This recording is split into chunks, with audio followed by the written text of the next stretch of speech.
I'm here with Catherine from Garden Molds. And you know, the great thing about gardening is it's not just all about plants. You can also do some great artwork to put into your gardens to add a wonderful ambiance. We had talked about stepping stones with you one time. Well, your company also makes molds for wall hangings and plaques.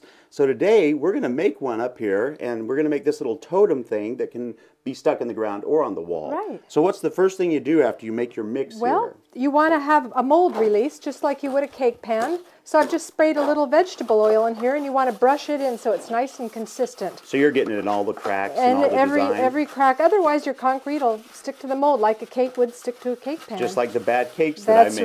That's right. So, yeah. And then once that's in there, we just put it in there.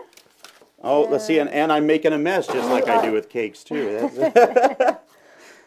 So now on this partially fill it. Just fill it like half up? Just partially fill it, and then what you want to do is just tap it lightly on the surface to get rid of the air bubbles that are clinging to the surface. Of the air bubbles will be caught in between the mold and the concrete. So by tapping it, you can even see the bubbles coming up out of the So you'd have like a crater if you don't do that. Yeah, just a big pock mark basically is what's going to show up. So just tap that for about 30 to 45 seconds or so, and that should remove most of the bubbles, and then you can fill to the top. And so then you fill it again. Alrighty. Yep.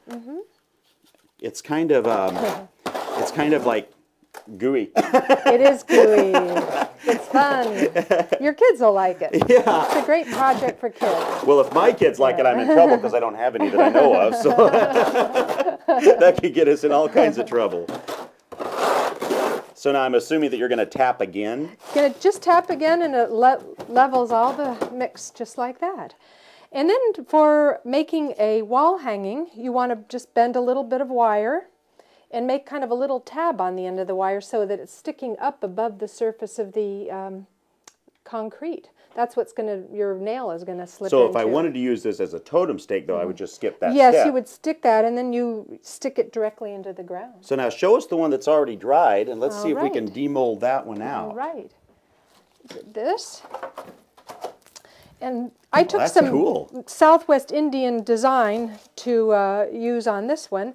And there's a blank spot down there, and you just dig a little hole in your garden. You can have it standing up as an accent in the garden. As an accent. That's a great idea. Now, if I wanted to make it into like a wall hanging with a candle or something, you have a great idea for that, don't you? Well, you've got your hook there. So what I do is I just use acrylic paints on this. And I've mixed a little bit, and acrylic paints are also waterproof, so just go to your local art store. And I've mixed, You're using your fingers. I do. This works great. Look at that. Have gloves on when you do this. I've mixed a little metallic gold and some green because it's a nice contrast. If you have a dark background, you want a nice contrast. And if it's a light background, have a little bit darker to pull the design out. What's nice about using your hands is you can just go right across the top of the design surface like that. And you're just catching the top of the design. Catches the top of the design. Yeah. Man, I would even look like an artiste if I did that. See? That's really beautiful. Yeah, and you might want to put a little down there too. So how do you get the shelf on it then? So all you do is just cut yourself a piece of wood that's approximately the width of the totem stake, and any piece of wood will do, and just take a little epoxy and glue it on there.